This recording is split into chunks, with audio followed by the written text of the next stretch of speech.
Anyway, let me get set up right here.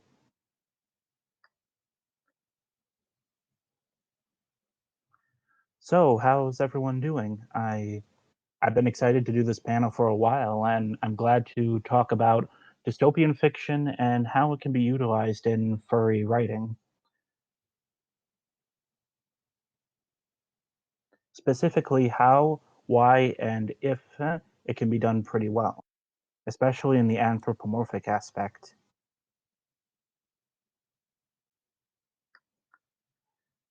First off, let me introduce myself. I'm Nathan Hopp, but you can also call me Domus Voces or Domus for short. I'm the author of The Adventures of Peter Gray, my first novel, which was published 2 years ago, and I'm a proud Wisconsin resident. Before we get started, some of you are probably wondering what a dystopia is, or like one or two of you don't know what dystopian fiction literally is about. According to Oxford, dystopia is basically, and yes, I did choose Oxford because of the pun for this convention. But anyway, the dystopian fiction is basically defined as an imaginary place or condition in which everything is as bad as possible. It's basically a response towards the definition of a utopia, which is a perfect place where nothing is wrong, everyone is sunshine, rainbows, there are animals playing in the background, everything. A lot of people can probably think of examples of dystopian fiction, such as Brave New World by Huxley, Fahrenheit 451 by Ray Bradbury. A lot of dystopian fiction in Ray Bradbury's work, as well as most famously George Orwell's 1984, which practically invented the idea of dystopian into the mainstream public. But there's also tons, and I mean tons, of dystopian fiction that can be seen in literature nowadays.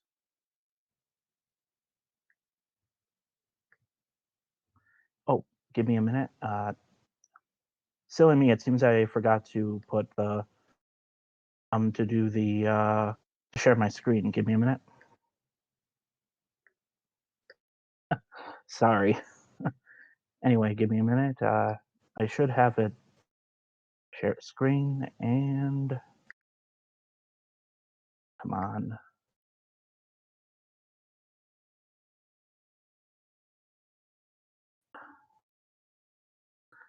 If I remember correct, now I know what to do.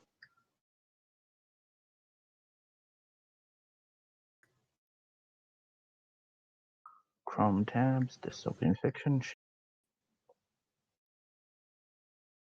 All right, can everyone see it?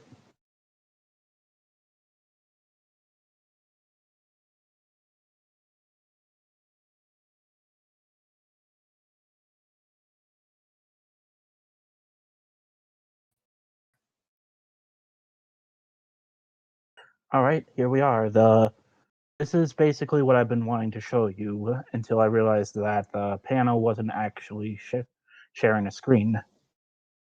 But anyway, let's get back on topic because there's a lot to cover regarding dystopian fiction. Uh, First thing to know is that, believe it or not, there are tons, and I mean tons, of examples where anthropomorphism and dystopian fiction are utilized in entertainment, and that includes literature, cartoons, comics, and even lit and even anime such as Wolf's Rain. Heck, even Kyle Gold touched on dystopia in his book Black Angel, the third book in the Dangerous Spirits trilogy. And I'm wondering, can any of you think of other works of anthropomorphic fiction that have dystopian elements in them?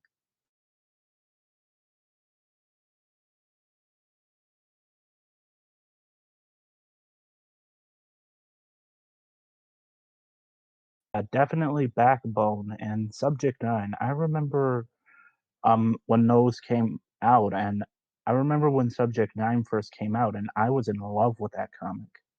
I'm surprised that Narrate fell under though.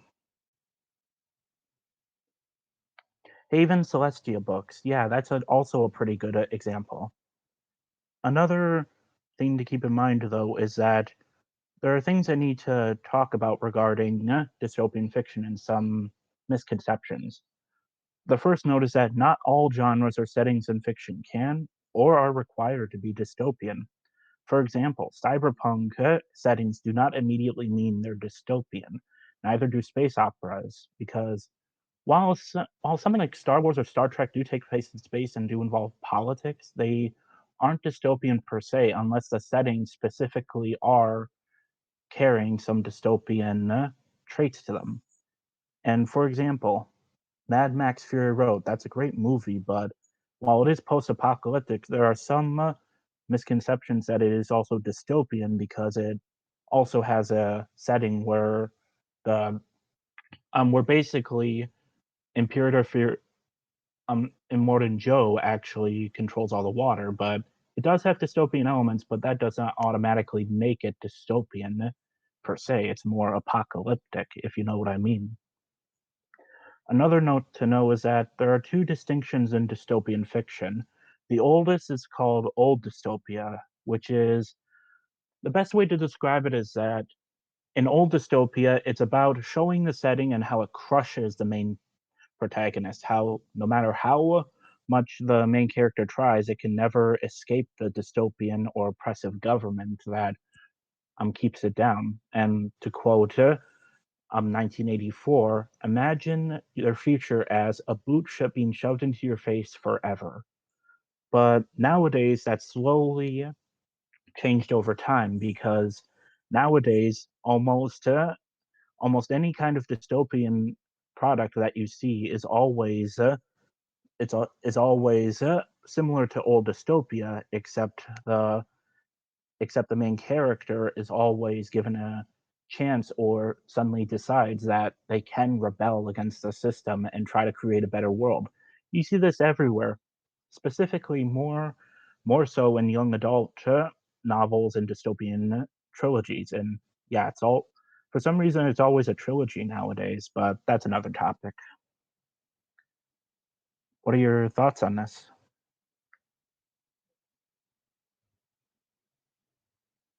Yeah, Tasha's Yar's homeworld is dystopian, but that does not mean Star Trek is itself a dystopian series.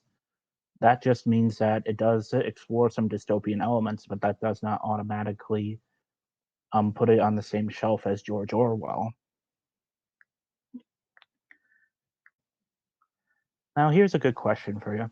Why read dystopian fiction in the first place? Isn't it always, well, let me bring it down to a few elements. For one, dystopian fiction almost always helps readers or the writers themselves think about societal's problems, world issues, and how to fix them because dystopias always have a similar element to our world, except it's more exaggerated and more fleshed out. Like, what would happen if we suddenly were forced to carry IDs where the government knows exactly where we are always? Well, that or we could just have our phones anywhere. But yeah, in dystopian fiction, you can explore themes that connect to what the anxieties that we're experiencing in the real world, such as government control, environmental destruction, technological control, loss of human rights, individualism or conformity, or a loss of either one. Plus, this is something I've noticed recently that compared to other works of fiction, dystopian fiction can be incredibly creative in terms of character arcs and what the protagonist could go through because they start off at a low point, they start to rise, and depending on the writer, they can either keep rising or fall spectacularly like Icarus. But I'll explain that later on into the presentation or into the panel as to the different routes that you can take. Basically, everyone loves an underdog story. We like to see our protagonists rise up against the suppressive government that keeps them down or keeps their society down, and fight against said society that in different ways that we can think of. Because it's entertaining to write for readers and to write for writers and for readers to enjoy. Because Can you think of any other instance where an underdog story can never catch your attention?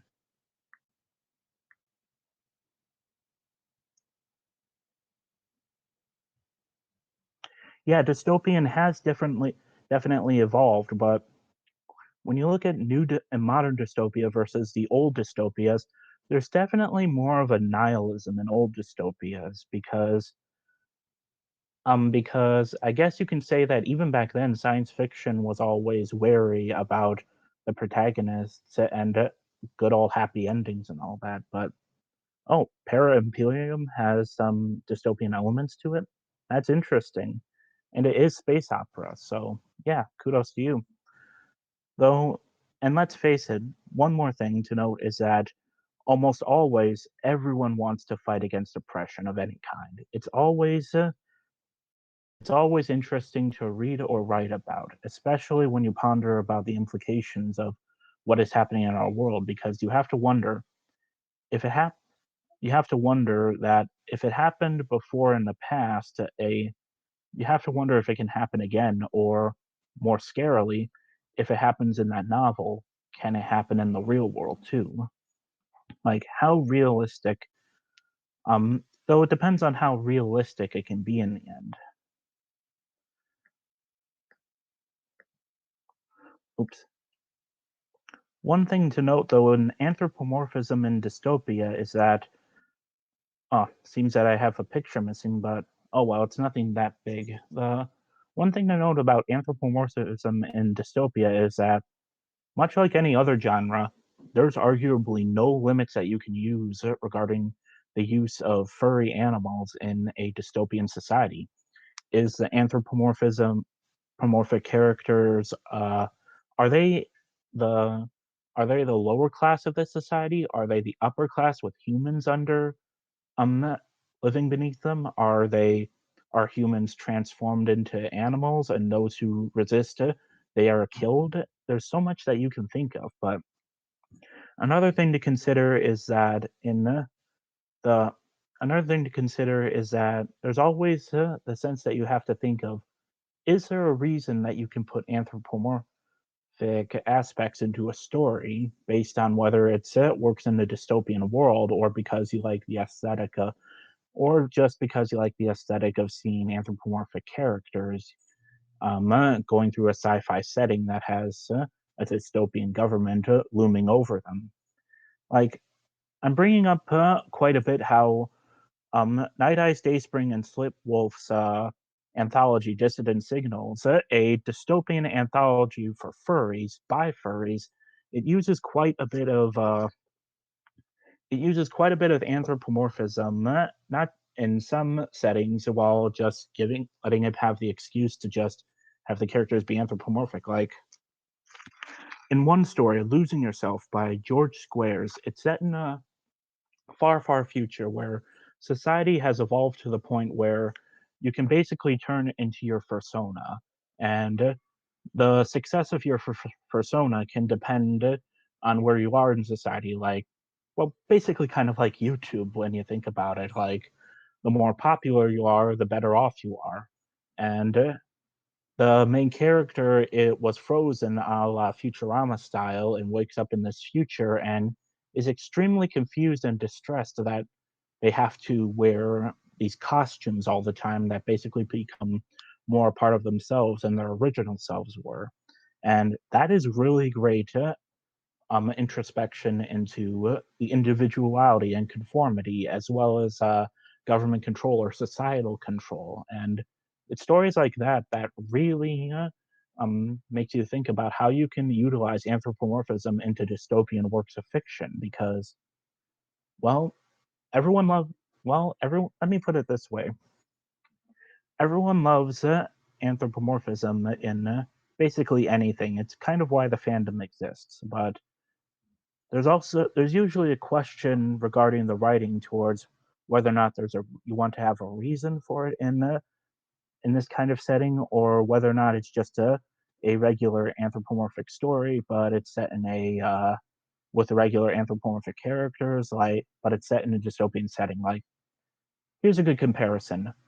What you want to write a dystopian story, but You have a but you have the option of choosing whether or not to give the anthropomorphic aspect a reason to exist in the story, or if you're basically just writing another Kyle Gould novel, but in the far future under a dystopian regime. It's kind of up to you when you think about it.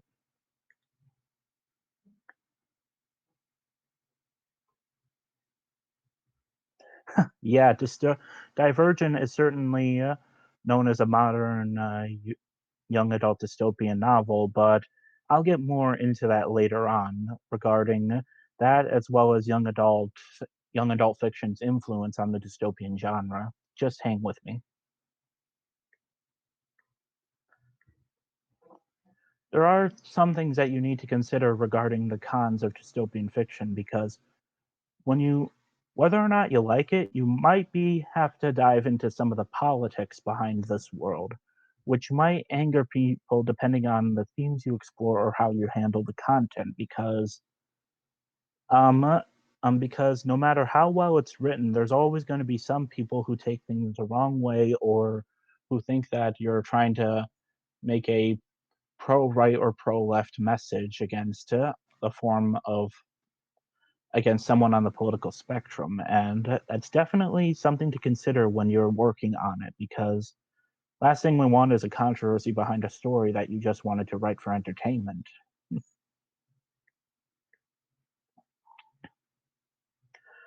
And another thing to consider is the use of passive characters versus action characters because in most dystopian stories there's always most of them, if not all of them, are always passive characters because they're characters that influenced by the setting who either by force or usually not they are passive towards the results of this dystopian world. They do what the government says. They do what the government wants them to. They do what the supreme leader or big brother wants them to, and they usually do it without much thought behind it. But deep down, they know they want to, but they don't know if they have the strength or they're too scared to do it. And this is a little, this is something to consider because compared to other genres, they mostly have action characters where they themselves decide what they do for the story, and that usually helps propel the plot along and gives us more character development to consider.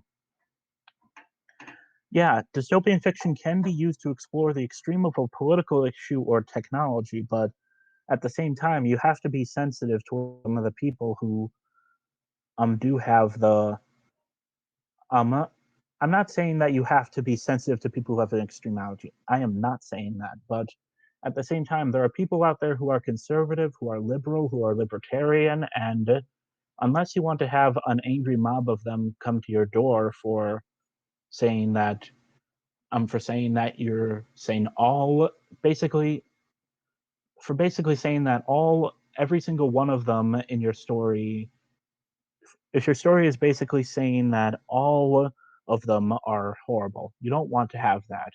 You can definitely explore extremes of a political issue or extremes of technology, but don't use it as an excuse to don't use it as an excuse to push your political opinions. You can, but don't use it as the only excuse. Otherwise, not only will you alienate some of your readers, but you'll be inviting some controversy into it.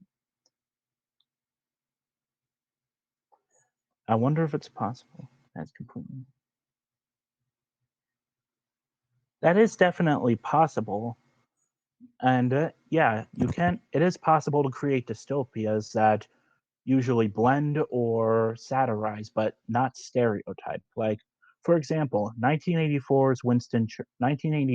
is the world of 1984 is run by Ingsoc, and Ingsoc is actually a mixture of both Soviet Russia's communism and Nazi Germany's fascism, and they usually blend together in different right wing and left wing extremes that make you wonder which extreme they fall on. But that's it. But then again, George Orwell was using it as a means to talk about the use of extremes for that setting, and It's definitely a good portrayal of how to use that in a way that doesn't call out against against real world ideologies that aren't extreme enough to call out against.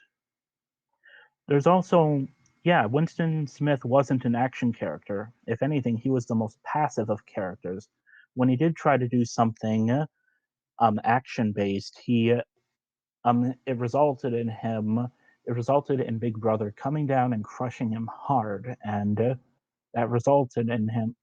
I don't know if anyone's read the story, but it's definite. If I don't know if anyone's read the novel, but 1984 definitely is an example of old dystopia that uses a passive character that even when he tries to rebel, it is pointless the and he loses. That's definitely a way to describe 1984. It's a book about losing. Though there is one other thing to consider when with the cons of dystopian fiction is that basically some people don't want to write or read miserable books with miserable characters or settings, and that is definitely understandable. We want to be entertained and even do escapism, and some don't want to read books that remind them of what's happening in the real world, which is understandable.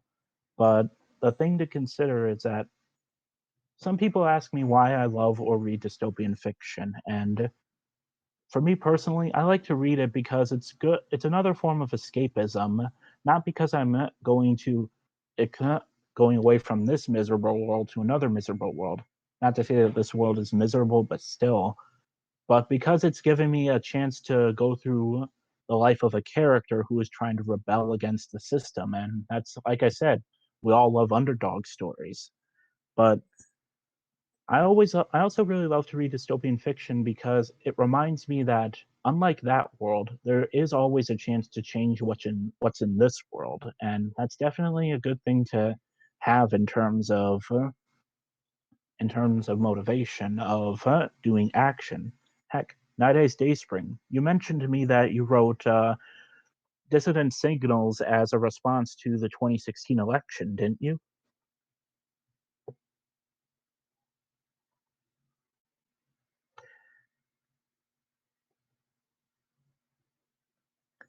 Yeah, you're definitely right, Yulfin. Dystopia and were written as a warning for the future runs the risk of being an instructional.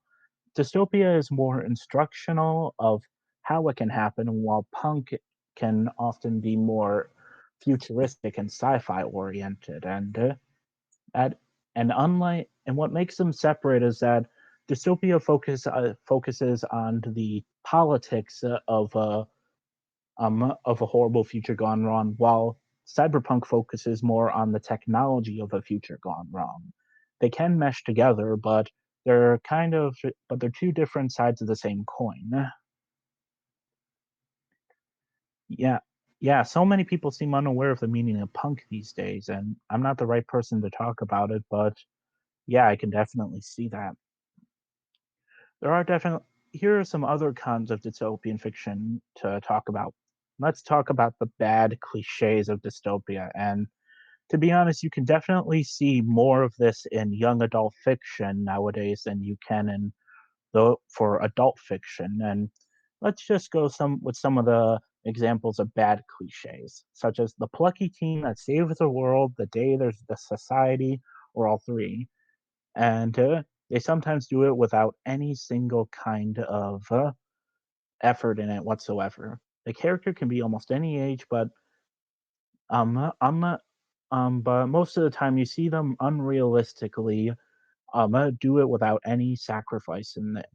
Some good examples, though, of what that undermine it is Hunger Games by Suzanne Collins and Legend Trilogy by Mary Lou, because those do have teenage main characters who fight against an oppressive regime. But in Hunger Games, Katniss is more a passive character throughout the first and second book, while she's more of an action character who, in the third book, she still has some passive tendencies about her through all three novels. But the thing to consider is that Hunger Games slowly shows her sacrificing many, many things for going against Panem in the Capitol. I don't know if some of you have read the book, but should I mention any spoilers? I'd like to hear you in the comments. Are you all right with spoilers here?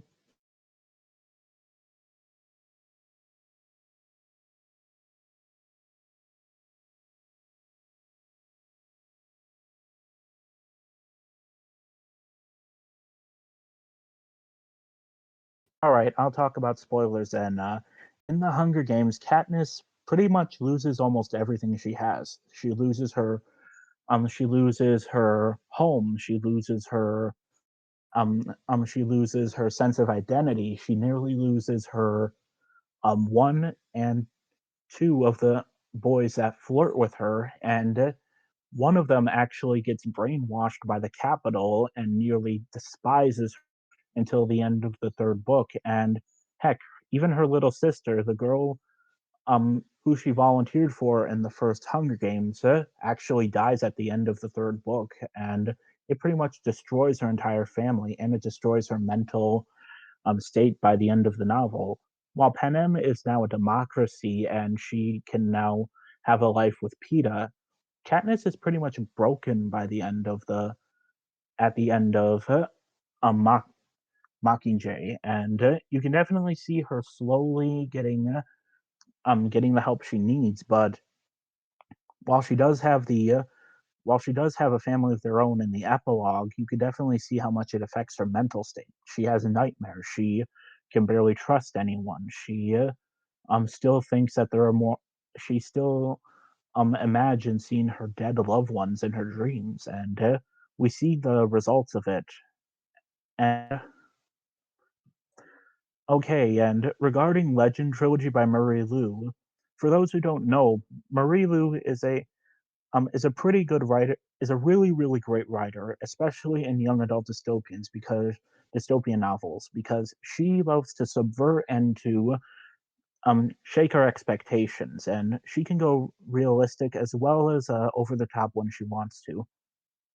In the Legend trilogy, it's set in a far future where America is in a civil war between the Republic of America and the colonies of America, until until the end of the second book, we were led to believe the um uh, that the best hope they have is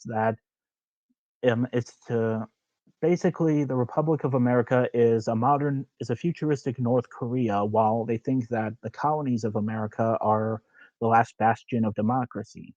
But the main characters, Day and June, after they flee to the colonies, they discover that the colonies are much worse off than the are much worse compared to the republic, because unlike because it's more um sorry, I'm practically thinking ahead of myself so much. But all right, back on topic.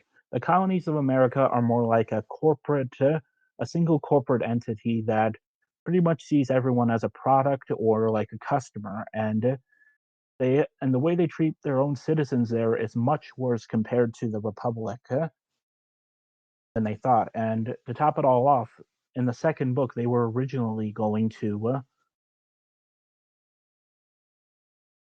and and originally in the second book of the Legend trilogy, they were going to assassinate the de facto supreme leader, only to discover that, unlike his predecessors, he actually wants to change the Republic for the better. And they pretty much slowly have to do a 180 of fighting against the government in the Republic to actually supporting it. And we explore this more in the third book, where the Republic is actually changing for the better. Neighborhoods are getting better security, citizens are treated better, given more food and more representation, while as well as actually even trying some of the people in their own government for war crimes against humanity, to the and even opening themselves up to other countries in the world.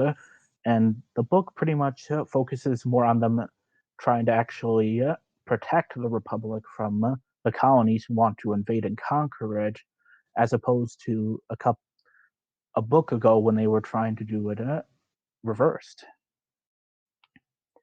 Yeah, Legend, Divergent, and Hunger Games all came out in 2011. That's kind of interesting. But yeah, my spoilers for Legend and Hunger Games is over, guys, so no need to worry. Other things to consider for bad cliches of dystopian fiction is that there are nonsensical factions or castes. For example, Divergent, where everyone is sorted into a different faction based on a personality trait, even though it doesn't have an effect on society overall. And yeah, that was pretty much stupid. Even back then, when I was a teenager, I thought it was ridiculous, even when they revealed what why they were doing it. And don't worry, I won't mention for spoilers for that one because even then it makes me laugh. Other things to consider for bad cliches of dystopian fiction are when actually someone make that a dystopian sorting hat. Someone make that, please. But yeah, other cliches to avoid in dystopian fiction are when you focus more on the world building as opposed to character development. World building is important for a dystopian setting, but not if the characters themselves don't have much to work off of it. You can see more of that actually in old dystopian fiction, but when it comes to modern ones such as Hunger Games or Legend or everything else, they have to have personalities or complex characters to work off of in order to keep you more engaged as a reader.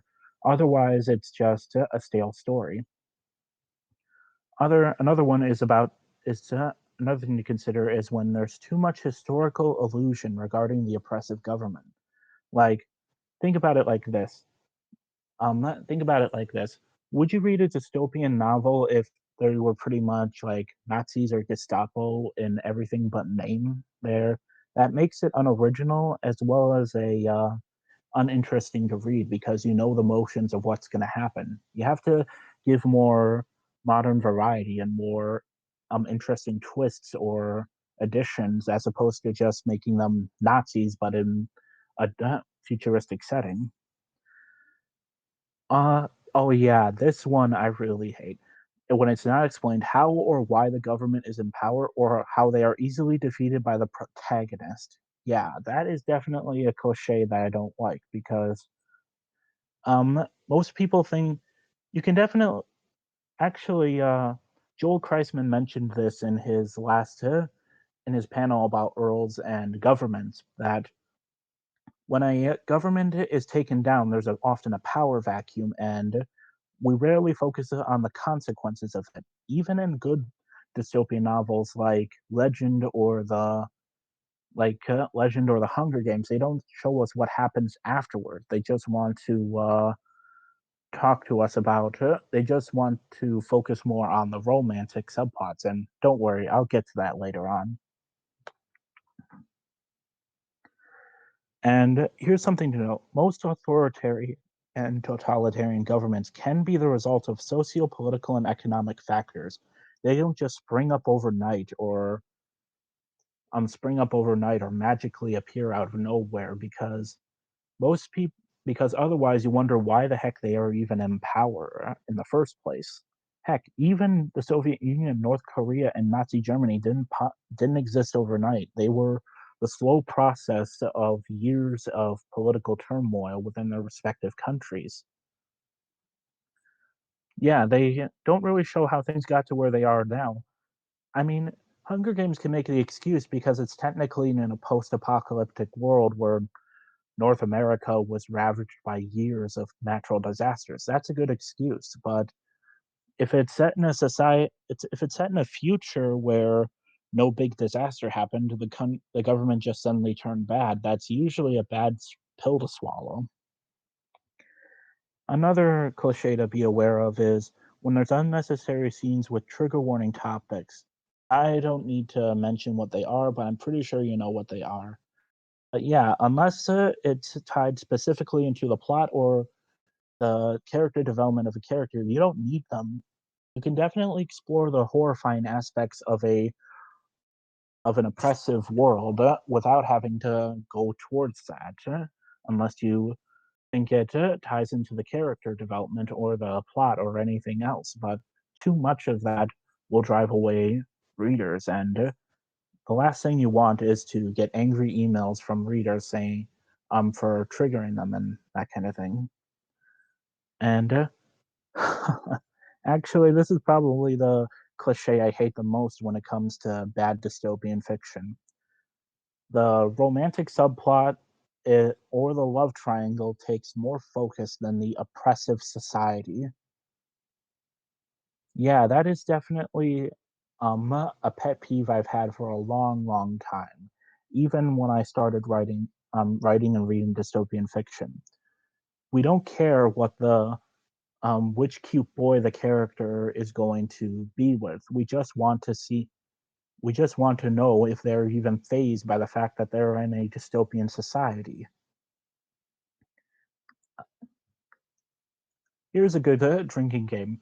Take a shot of whiskey think of a every time you can name a young adult novel that has a love triangle, a romantic subplot, or involves the main character falling in love with one or more cute characters. Definitely think of that.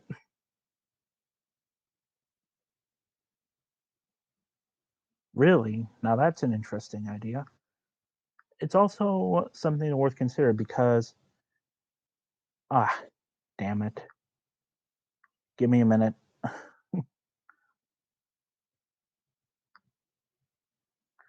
Oops.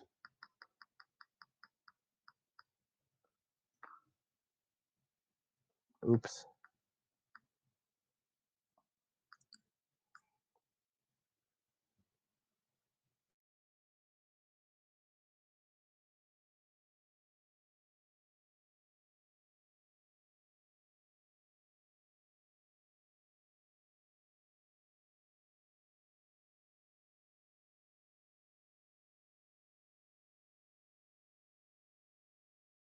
Yeah, here we go.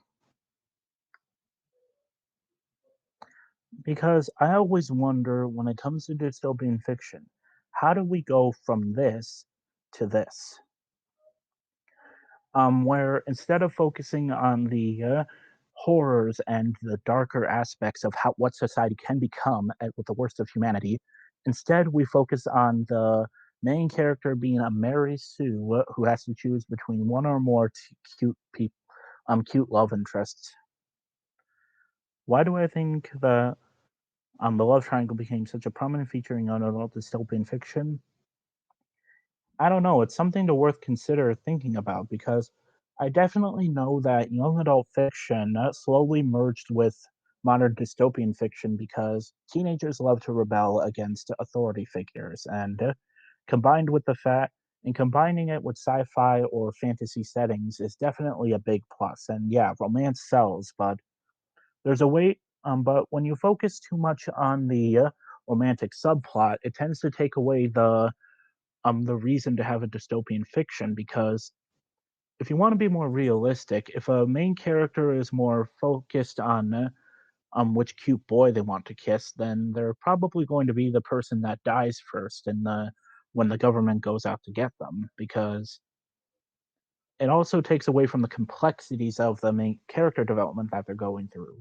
Sorry if I'm rambling here and there. Sorry. Oh yeah, publishers are going to yes put a love triangle because it's what they think sells.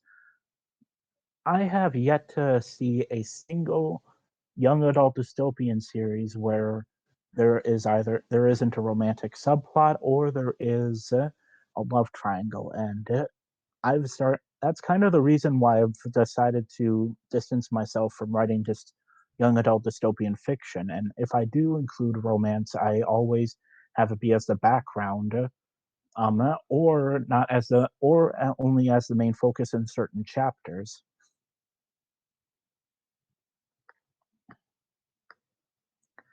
Anyway, here's some key takeaways. The key takeaways to take from writing dystopian fiction, especially in a furry aspect, is that dystopian fiction is about showcasing a character struggling to survive emotionally, physically, individually, and sometimes even culturally in a dystopian setting. It's about the character being the observer and sometimes even the point of view protagonist in a story. It can be Depending on who you are or what you want to write, they can either be a hero or just the distant bystander seeing the horrors of the world around them.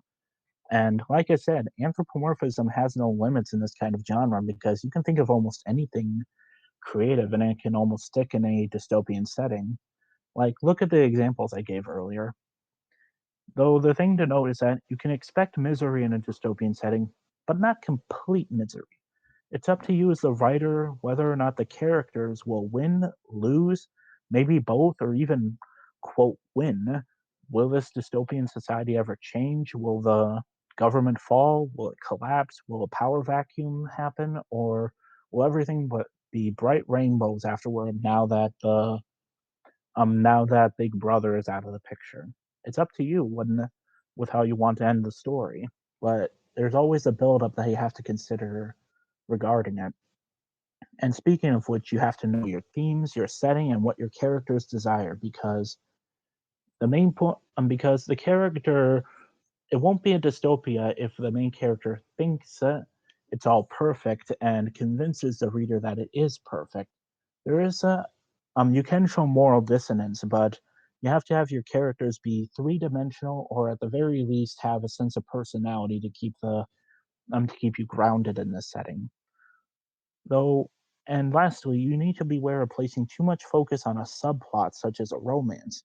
Romance is fine in dystopian, and it can give the character hope. It can give them a reason to rebel against the system. It can give them a reason to fight against their oppressors. I mean, heck, when you think about it, 1984 is a big deconstruction of this trope because it's the romance that eventually ends with Winston Smith um, mentally snapping and convincing himself over and over and over near the end of the story that he is in love with Big Brother and no one else. He pretty much betrayed Julia in exchange for believing that the insanity of the world he lives in, which in itself is a very, very dark thing to convey, but I think George Orwell showed perfectly. Can anyone else think of good things to think about to take away from writing dystopian fiction?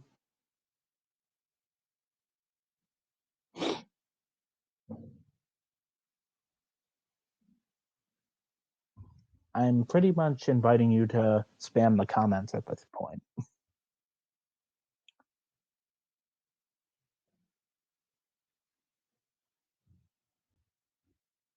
Oh yeah, crap saturating worlds. One thing I can definitely think of is the 1950s. When you think about it, were technically dystopian because yeah, they looked pretty, but there was a lot of political, social, and economic turmoil back then. Well, not economic, but definitely everything else when you think about it. Dystopias are technically utopias that were corrupted by human influence when you think about it. Oh, Grimdark. Oh, Grimdark. Yeah, I forgot to mention that, but one thing to consider regarding Grimdark is that not every Grimdark story is dystopian, and not every dystopian story is Grimdark because much like the much like what I mentioned earlier, there can be two sides of the same coin to think about.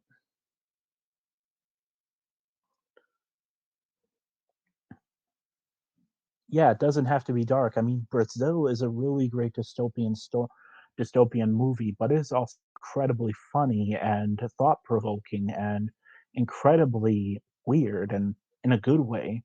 Brazil is pretty much a parody of 1984, but with great British humor and a cynical attitude towards the idea.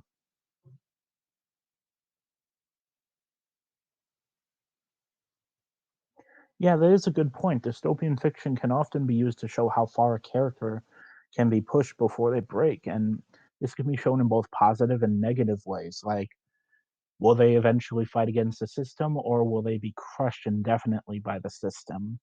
And it can definitely show their character and what they can do in the process. Do you think the current timeline will have an influence on future dystopian and apocalypse fiction? Oh, of course, yeah. What we're going through now is technically a dystopia, but it's not fiction. And Some can argue that it is a some can argue that human history in itself has always had moments of dystopia. I mean, look at World War II and what happened in Germany and Russia and other countries that have authoritarian figures back then and right now. But that doesn't mean that it can't change for the better, like it can in and like I said, dystopian fiction can give us a reminder of what the world is going through, and that unlike that world, we can actually change what's going to happen now. The, the terrible things that are happening on the pages right now can't be are set in stone, but history has shown that people can rise up and fight against injustices that are going on outside of our homes, and that can give you hope for the future.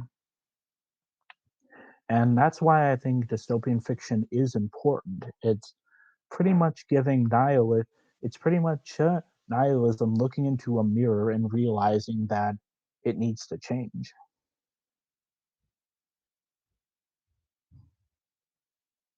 It can't just keep her it can't just keep her sitting down on a couch and watching the world burn until and waiting until it either consumes you or you have to get up and actually survive. And that's definitely a two-sided coin because people either love that or they hate that. They're inspired by it, they're uninspired by it, but it's up to you, and it's an important thing to consider. Heck, if we Heck, there's always a reason to fight against injustices. If we didn't do anything about it, I would currently be goose stepping my way back to work right now. If I just let everyone if I just did what everyone told me to do, I wouldn't have become a writer. I wouldn't have actually gone beyond my limits. I would have just done what everyone did like a robot. Again, dystopian fiction can inspire. We just need John Mick protagonist to realize current. Oh yeah, I forgot to mention chosen one stories can often be in dystopian fiction as well. I mean, look at Neo from The Matrix. That's a dystopian story with post-apocalyptic vibes and basically a chosen one to lead the way to save humanity from the machines. Oh wow, time flew by. Got 10 more minutes. Does anyone have any other thoughts on dystopian fictions and how you can use anthropomorphic characters in them?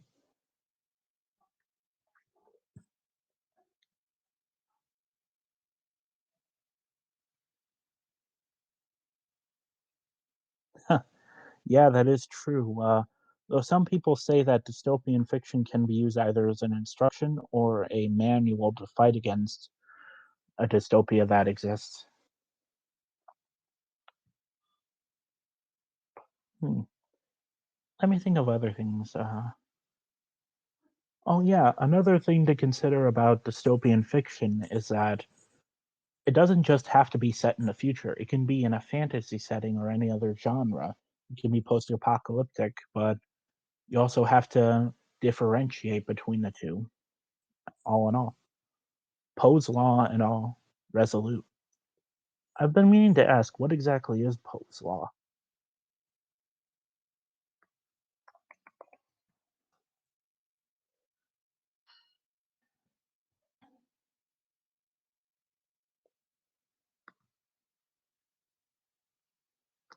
Oh yeah, I remember that. Yeah, I've heard of that.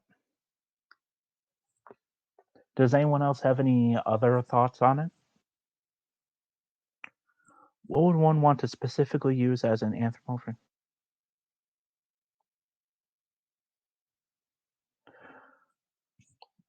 You can always make a dystopian setting where is where the species of a character chooses how they are in society. That's actually one instance where factions actually can have a role because or like it can you be used to explore like segregation or racism, fantastical racism, go through what you think have been used to deconstruct society. No one wants to make something so outrageous and overtop that someone wouldn't take liter. Yeah, I've heard of Poe. Now I know what Poe's law is. Yeah, I didn't know what Poe's law was at first, but yeah, now I understand it. That The more extreme it is, the more someone will take it likely someone will take it seriously. I mean, I want to make a joke about it being about our president and how outrageous it can be connected, but I'm pretty sure everyone else has already made that joke.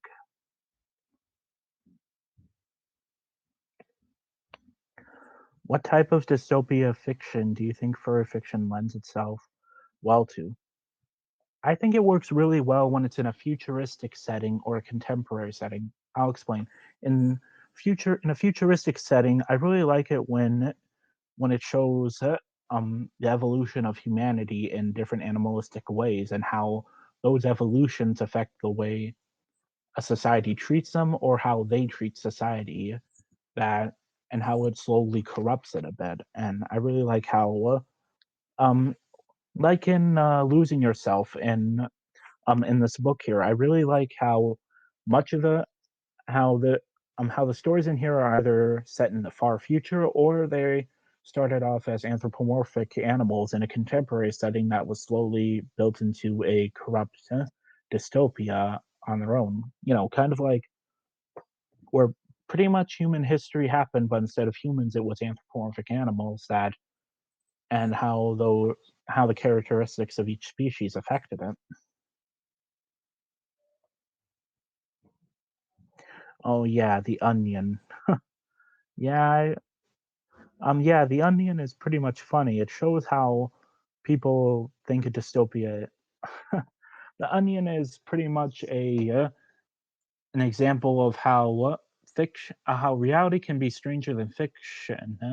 When when you think you see something on the news, and at first you think it's an article from The Onion, but it turns out it actually did happen. That's kind of a big blend of how satire is slowly turning or how the real world is slowly becoming a satire of itself. How important is it to you that a dystopian plot has a way out for the characters? Well, it all depends on the setting itself. Like, I do like a story that has a that has like a way out for the characters, but I also do like how some stories where a character is doomed no matter what they do, but they still want to fight. Those like, their back is against the wall and they know they're gonna go down, but they still want to fight or, like, give one last middle finger to, their oppressors before they go. When I one, there's one story example that I see, done straight, but also subvert or adverts it, and that's definitely seen in, 0.02% by Feora Meridian, I think it's, named, but yeah, in 0.02%, it's set in a society where it's basically a space colony where everyone is fed like air that connects them to a hive computer, and everyone's happy. It's crap saturine, and pretty much everyone is happy except the gas only affects everyone else except for 0.02%, and those who can't don't fall under the influence of the gas are killed for it. And it shows a brother and sister fighting against the government trying to free them. And I won't talk about spoilers, but the ending definitely makes you question your own reality and how whether or not you can actually fight. But yeah, like I said, I definitely recommend this to you if you want to read more dystopian fiction with anthropomorphism.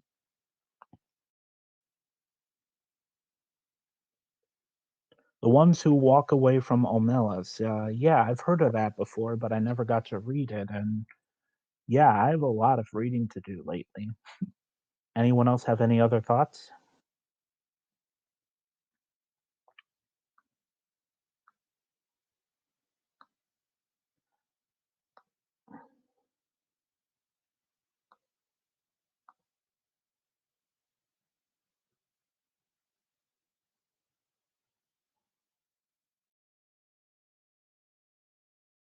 Dystopia where there seems to be a lot of drama change on the surface, but where in fact nothing ultimately changes for the greater picture. That blends more with grimdark because no matter what you do, you're pretty much doomed. Regarding that kind of thing, I love dark stories, but it all depends on the setting and the execution and the type of characters involved. If the character is a passive character um, trying to fight but ultimately loses, I still love it either way. All right, I'll definitely take that in mind then. Thank you, Neka Kiri.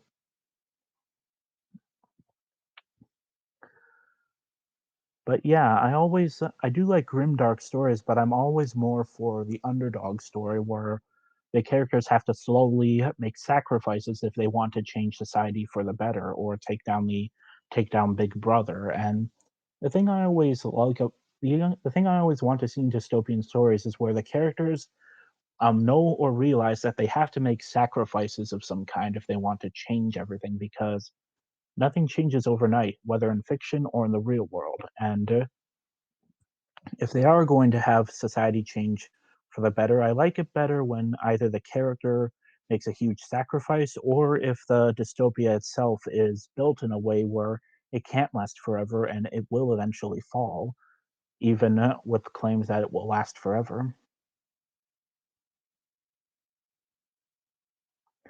Who was the cover artist of the book cover you showed briefly? That is a good question. Night Eyes, what was the name? Tegan Gavitt. Yeah, I love Tegan Gavitt's work. And it definitely looks like something that would definitely be on the book of a dystopian cover. And this is actually what caught my eye years ago when I first discovered it. Oh, yeah, with 2 minutes to spare, I thought I'd get in a bit of a shameless self promo time, if that's all right.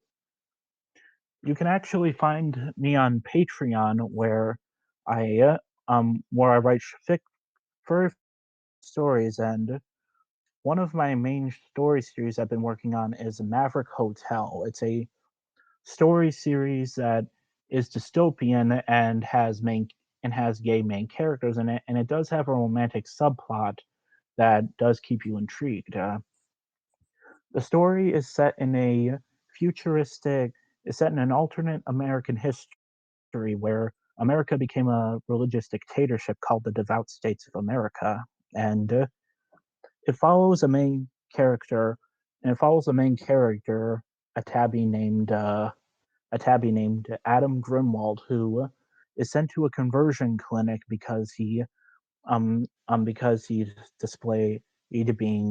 caught kissing another boy, and several and after he refuses to change, he is basically punished in a way that would shock anyone. He's basically put into a medically induced coma and is occasionally woken up by the government employees who ask him whether or not he's willing to change. He keeps refusing, and several months into this routine, he is rescued by a resistance group who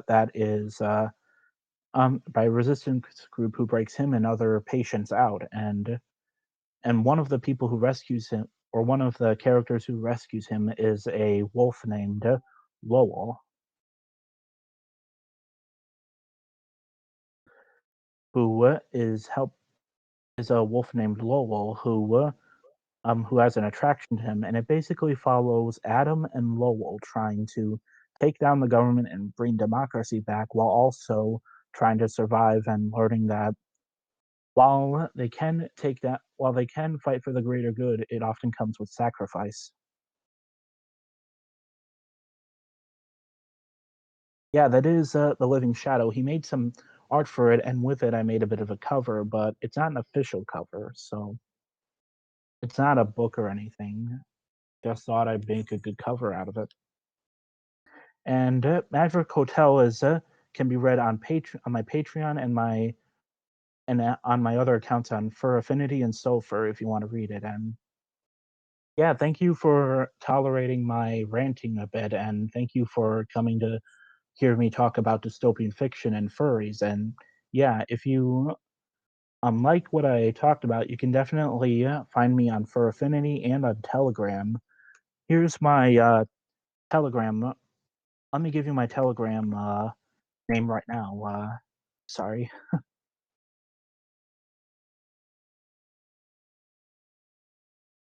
My Telegram is oh,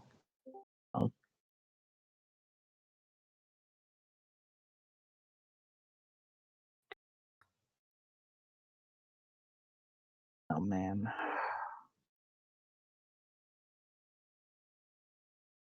And how is it hard to find? I go by Nathan Domus Vosis Hop on that Telegram if you can find me there.